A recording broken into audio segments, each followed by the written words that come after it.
بزرگوں نوجوان ساتھیوں السلام علیکم ورحمۃ اللہ تعالی وبرکاتہ۔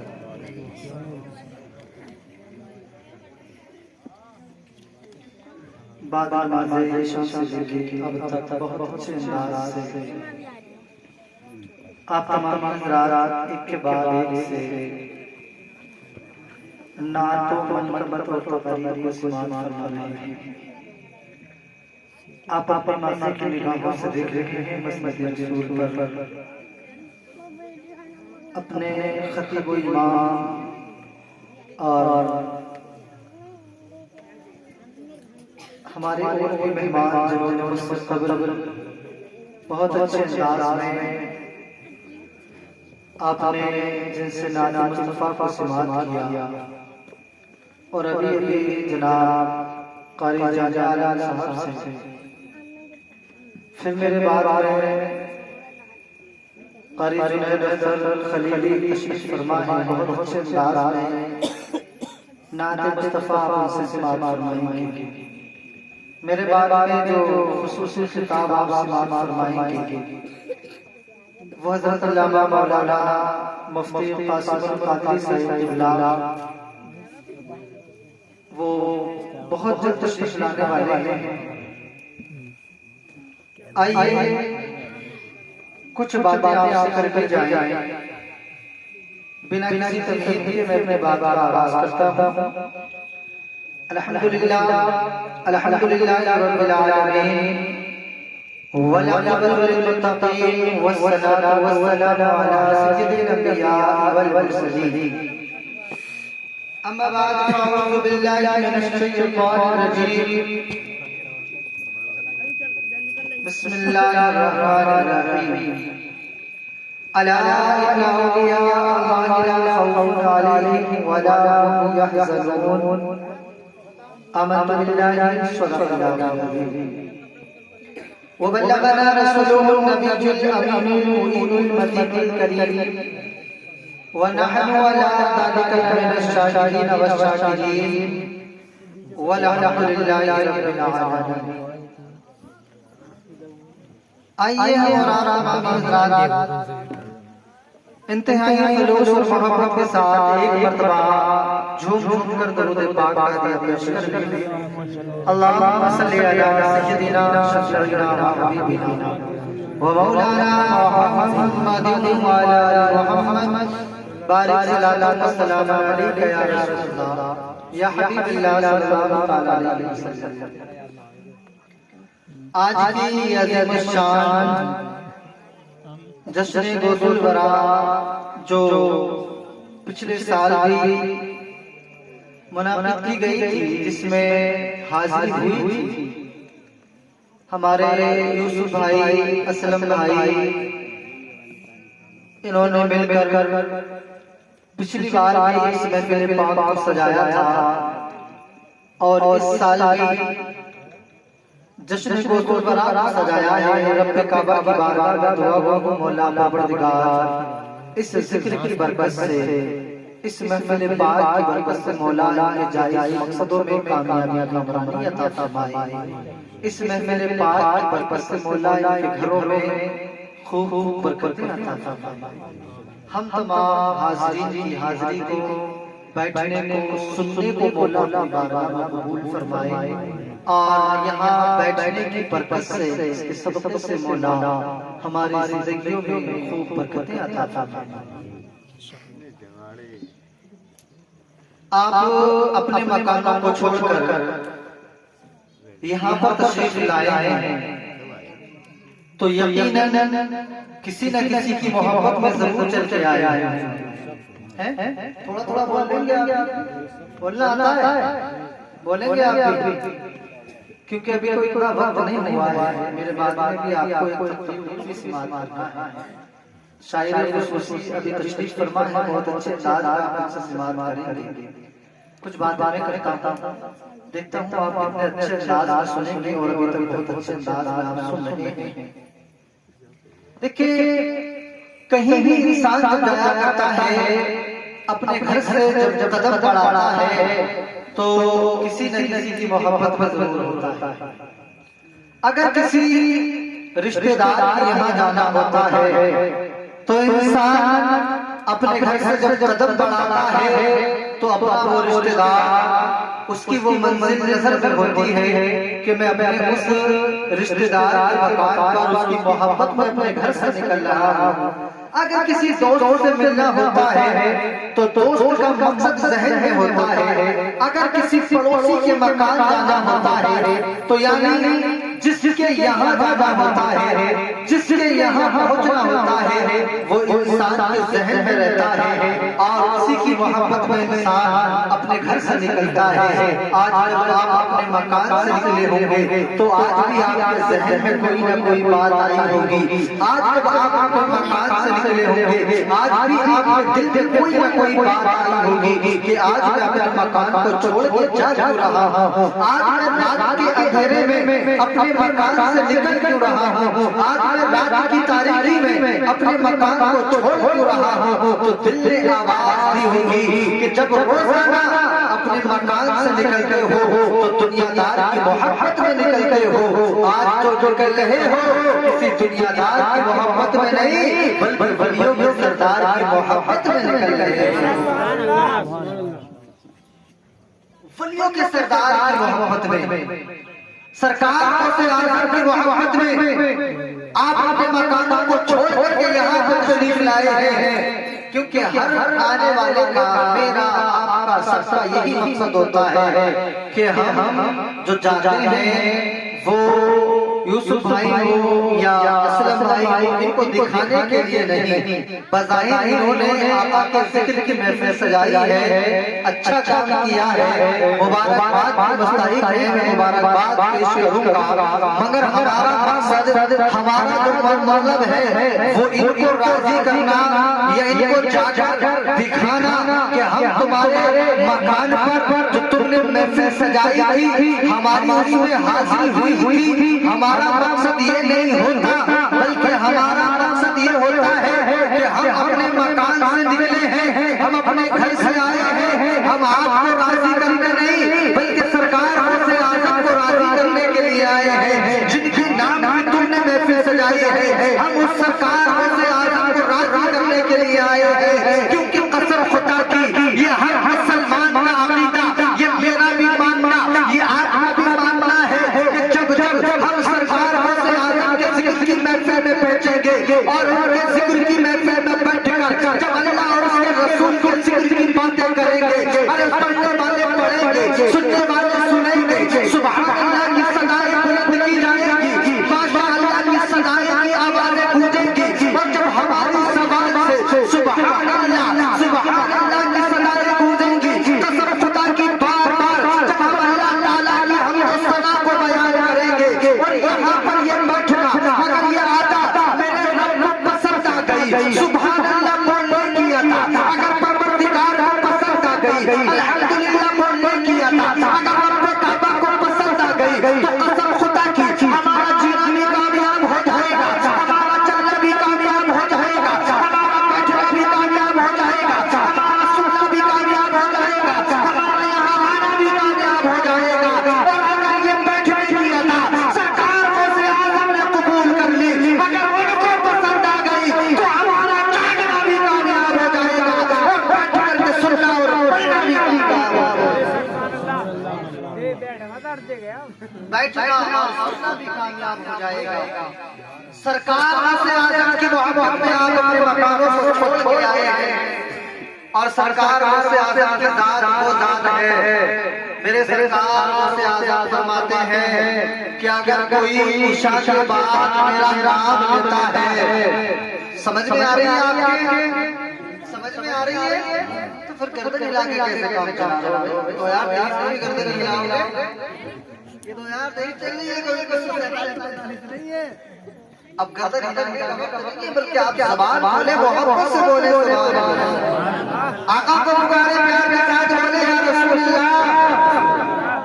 دیکھیے سرکار غوث اعظم فرماتے ہیں کہ اگر کوئی میرا نام عشاء کے بعد لیتا ہے تو وہ یہ سمجھے کہ میں نے مغرب کے بعد اس کا نام لیا تھا، وہ میرا عشاء کے بعد میرا نام، یعنی پہلے میرے سرکار غوث اعظم ہیں جو اپنے ان تمام محبت کرنے والوں کو یاد آتے ہیں اور پھر ہم ہیں بعد میں سرکار سے آزاد ہو جاتے ہیں۔ آج کی یہ محفل ہے، آپ اپنے مقاموں سے چل کے آئے ہیں، اپنے گھروں کو چھوڑ کے آئے ہیں، آپ کے ذہن سے بات آ رہی ہے کہ ہم اپنے گھروں سے آگے بہت سارے گھروں سے نہیں آئے ہے نا؟ پڑوسی بھی ایسے بہت سارے ہوتے ہیں، بہت تو ایسے ہوتے ہیں جو دور دور سے آ جاتے ہیں، اور بہت ایسے ہوتے ہیں جو پڑوس سے بھی نہیں آیا ہے نا؟ پڑوس میں سے بھی نہیں آیا کرتے۔ تو آپ سوچ رہے ہوں گے کہ پڑوس والا کیوں نہیں آیا، دور والا تو آ گیا، پڑوس والا نہیں آیا۔ تو دیکھیں یہ سب کیا ہوتا ہے، ایک بادشاہ کے غلام۔ دیکھیں میں ایک مثال دے کے اپنی بات کو آگے بڑھاؤں۔ سفر میں دونوں سفر میں مغرب کا ٹائم ہوتا ہے، غلام کہنے لگا اپنے بادشاہ سے کہ میں نماز پڑھوں گا، میری نماز کا وقت ہونے جا رہا ہے۔ اب بادشاہ کہنے لگا مسجد آئے گی، جہاں پر مسجد آئے گی تو نماز پڑھ لینا۔ یہ آگے بڑھتا گیا، مسجد آئی، مغرب کا ٹائم تھا، یہ نماز کے لیے مسجد میں پہنچ گیا۔ جب مسجد میں نماز کے لیے پہنچتا ہے، اور یہ جو بادشاہ تھا یہ نماز نہیں پڑھتا تھا، یہ علیحدہ تھا، اس نے نماز نہیں پڑھا تھا، یہ مسجد کے دروازے پہ جا کر بیٹھ گیا، اور غلام تھا وہ اندر مسجد میں نماز پڑھا۔ دیکھیں کئی طرح کے نماز، ایک تو وہ ہوتے جو 8 دن میں مسجد میں پہنچیں گے اور اس میں بھی امام صاحب فاسٹ طریقے سے پڑھ کے، ابھی امام صاحب 4 ہی پڑھے پوری جمعے کی پڑھ کے باہر یعنی امام صاحب روزانہ پڑھنے ہیں، ان کی اسپیڈ اتنی ہائی نہیں ہے جتنی کہ اس کے 8 پڑھنے والے کی اسپیڈ اتنی ہائی ہے کہ 4 کے 14 پڑھ کے گھر آ جاتا ہے، اتنی تیز پڑھ رہا ہے۔ جبکہ ہم نے تو یہ مانا ہے اور سنا بھی ہے کہ جو انسان زیادہ جس کام کرتا ہے رفتار اسی کی زیادہ بڑھتی ہے۔ تو امام صاحب دن میں 5 مرتبہ پڑھے تو امام صاحب تیز پڑھ سکتے ہیں یا آپ تیز پڑھ سکتا ہے؟ نہیں پڑھ سکتا ہے طرح۔ تو اسی لیے اب دیکھیں یہ تھا، کئی طرح کے نمازی ہوتے ہیں، ایک تو وہ ہوتے ہیں گئے اور آئے، مگر ایک وہ ہوتا ہے جو مسجد میں پہنچتا ہے تو بہت دل جوئی کے ساتھ اللہ کی عبادت کو یعنی انجام دیتا ہے، نماز پڑھتا ہے، سجدے میں سر رکھ کے سبحان ربی الاعلی کی صدائیں بلندتا ہے، تسبیح بیان کرتا ہے۔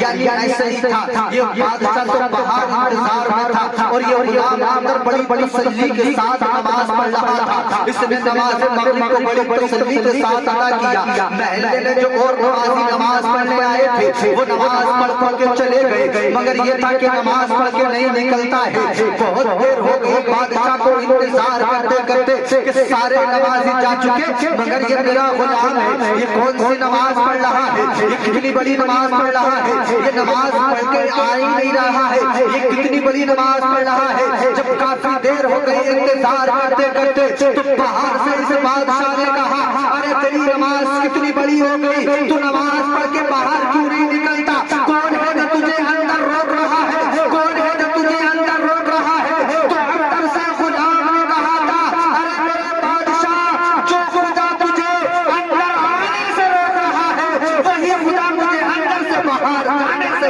روک رہا ہے۔ کہ تو ہے دروازے پہ بیٹھا انتظار کر رہا ہے، اندر آ کے نماز نہیں پڑھ سکتا، نہیں تو اندر آ کے نماز نہیں پڑھ سکتا، اور میں اندر نماز پڑھ رہا ہوں باہر نہیں آیا، یعنی جو مجھے اندر نہیں آنے دیتا وہی مجھے باہر۔ تو پتہ چلتا ہے کہ دیکھیں جب ہم کسی بھی مجلس میں جائیں یا مسجد میں جائیں تو اس کو اپنی مرضی نہیں ہوتی، پروردگار کی مرضی۔ میرا رب جسے توفیق دے دیتا ہے وہ ایسی نورانی محفلوں میں جا کر کے بیٹھا کرتے ہیں۔ جنہیں میرا رب توفیق دے، جنہیں رب توفیق نہ دے تو وہ پھر چارپائی کے برابر میں لیٹے پوری رات گزار دے، مگر وہ میرے آقا کے ذکر کی محفل میں نہیں بیٹھ سکتے۔ ایک حضرت موسیٰ کلیم اللہ کا ایک درجی دوست تھا، حضرت موسیٰ کلیم اللہ کا دوست تھا۔ حضرت موسیٰ کلیم اللہ جب اللہ کی بارگاہ میں ہم کلام ہوتے بات کرنے جایا کرتے تو موسیٰ کلیم اللہ سے میرے رب نے ارشاد فرمایا اے موسیٰ کلیم اللہ یہ تمہارا درجی دوست ہے، کیا تم نے کبھی اسے آزمایا ہے، کیا تم نے کبھی اس سے کچھ مانگا ہے، یہ کیسا ہے تمہارا دوست، کیا تمہارے نام پر جان